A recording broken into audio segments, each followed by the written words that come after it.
अस्सलाम वालेकुम, my name is Abdul Ahad from platform of excellence online. जितना मुझे याद पड़ता है हम क्वेश्चन नंबर 7 तक पहुंच गए थे लास्ट पार्ट में, जिसमें हम पीरियड ऑफ ऑसिलेशन रिलेटेड जो हमने सवाल लास्ट में कंप्लीट किया था। हम अब एक स्टेप आगे चले जाते हैं और अब हम अगले सवाल पे जाते हैं जो कि हमारा क्वेश्चन नंबर 8 है। अगर मैं क्वेश्चन नंबर 8 देखूँ जो कि कहता है, इसका पहला पार्ट मतलब for example if the speed of sound in air at 27 Celsius, यानी कि जो हमें T1 दिया हुआ है वो है 27 सेल्सियस, इज़ 345 मीटर पर सेकेंड, यानी कि जो वेलोसिटी है इस स्पीड पे वो है 345 मीटर पर सेकेंड। अच्छा, आगे कह रहा है हमें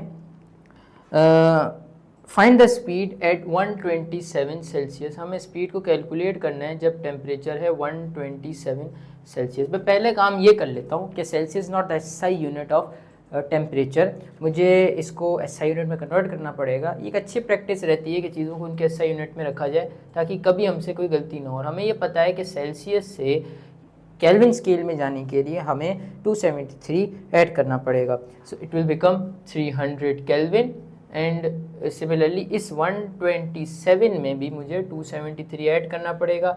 it will again become 400 kelvin. Data तैयार हो गया। अब बात करते हैं सोल्यूशन की। मुझे वेलोसिटी निकालनी है जब टेम्परेचर है 127 Celsius. So V2 is equals to V1 under root T2 upon T1।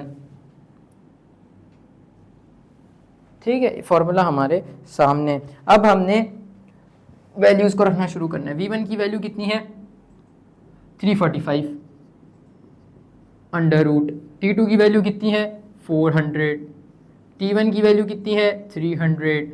Now इसको डिवाइड करेंगे, अंडर रूट लेंगे, 345 से मल्टीप्लाई करेंगे तो हमारा आंसर आएगा 398.37 मीटर पर सेकेंड।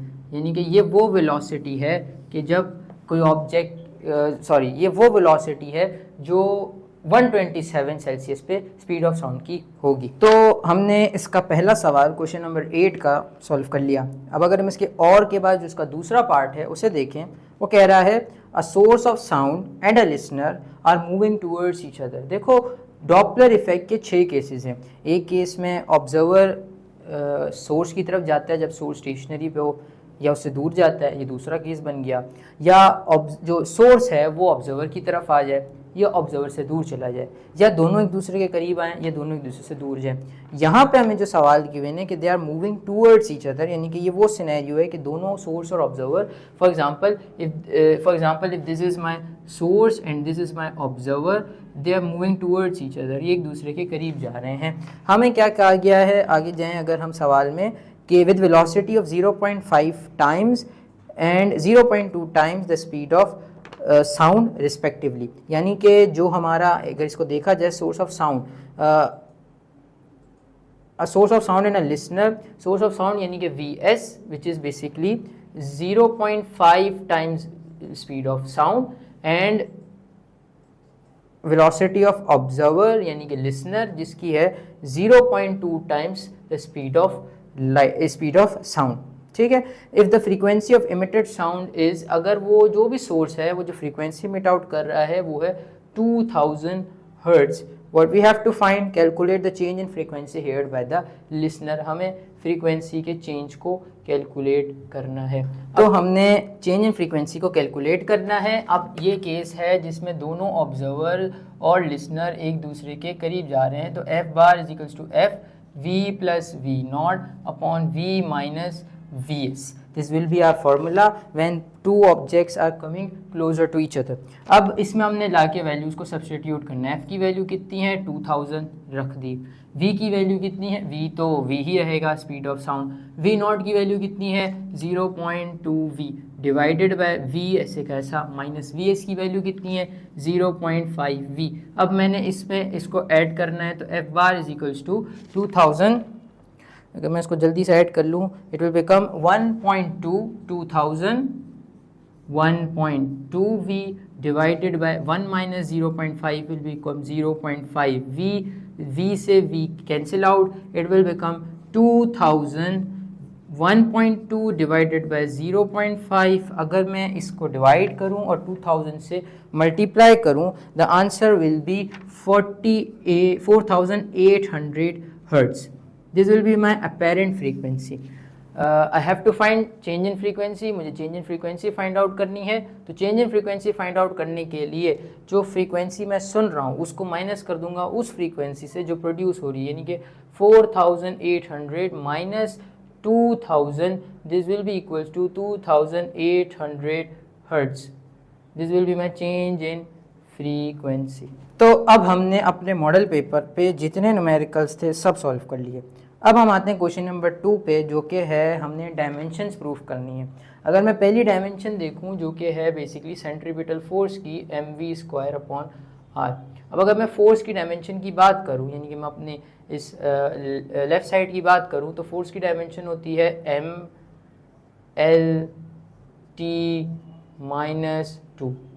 और अगर मैं अब अपनी इस राइट साइड की बात करूं, और ये मैंने कहाँ से निकाली है, मैं सिर्फ उसके लिए बता रहा हूँ, समझने के लिए F=ma से निकाली है.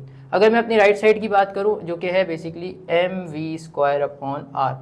सो bye substituting the value of m, जो कि m की डायमेंशन होती है m, v² की डायमेंशन होगी L/t, और चूँकि ऊपर स्क्वायर है तो इसको भी मिलेगा डिवाइडेड बाय r की डायमेंशन होगी l की dimension. Now this l will be cancel out with this l.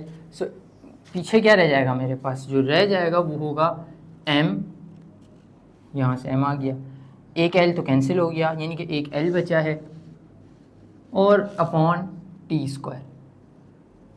तो इट विल बिकम mL/t, और ये चूँकि नीचे से जब ऊपर जाएगा तो power will be becomes negative t-2. तो जो मेरी लेफ़्ट साइड की डायमेंशन है ये रही, वही मेरी राइट साइड की डायमेंशन है, यानी कि this equation is dimensionally correct. This equation is dimensionally correct. ये ठीक इक्वेशन है, इसको हम इस्तेमाल कर सकते हैं, कोई मसला नहीं. नाउ द सेकेंड वन, जो हमारी अगली इक्वेशन है वो क्या है, 2as is equals to vf² minus vi². हमें इसकी डायमेंशन प्रूफ करनी है. मैं सबसे पहले अब मैं कोशिश करता हूँ कि साथ लेके चलता हूँ, ताकि हमें इसको ज़्यादा समझना आसान हो जाता है जब हम इसको एक साथ लेके चल रहे होते हैं. तो एक्सेलरेशन की डायमेंशन है L/t², s की डायमेंशन है l, ठीक है. vf की डायमेंशन है L/t होती है बेसिकली वेलोसिटी की डायमेंशन, बट चूँकि दोनों के ऊपर स्क्वायर है तो vf के ऊपर स्क्वायर है तो दोनों के ऊपर स्क्वायर आ गया, माइनस L²/t². अगेन मैंने सेम लॉजिक लगाई, होती तो वेलोसिटी की L/t है, चूँकि यहाँ स्क्वायर है तो इसको भी स्क्वायर मिल गया और टाइम को भी स्क्वायर मिल गया, टाइम की डायमेंशन पे भी स्क्वायर आ गया. इट विल बिकम, हम डायमेंशंस में नंबर को इग्नोर कर देते हैं, रिमूव 2 लिखने की ज़रूरत नहीं है. ये बन जाएगा L²/t² is equals to L²/t² minus L²/t². अब अगर हम गौर करें, जो डायमेंशन हमारी लेफ़्ट साइड पे है वही डायमेंशन हमारी राइट साइड पे है. नंबर्स को इग्नोर कर देते हैं, इन डायमेंशंस नंबर जो है इग्नोरेबल होते हैं, उनको इग्नोर कर दिया जाता है. तो जो डायमेंशन लेफ़्ट साइड पे वही डायमेंशन राइट साइड पे, इसका मतलब this equation is also dimensionally correct. इसको भी हम जब चाहें अपनी फिज़िक्स के अंदर इस्तेमाल कर सकते हैं. आज के लिए इतना ही, मिलते हैं अगली वीडियो में. एक्सीलेंस ऑनलाइन को सब्सक्राइब करें. अल्लाह हाफिज़.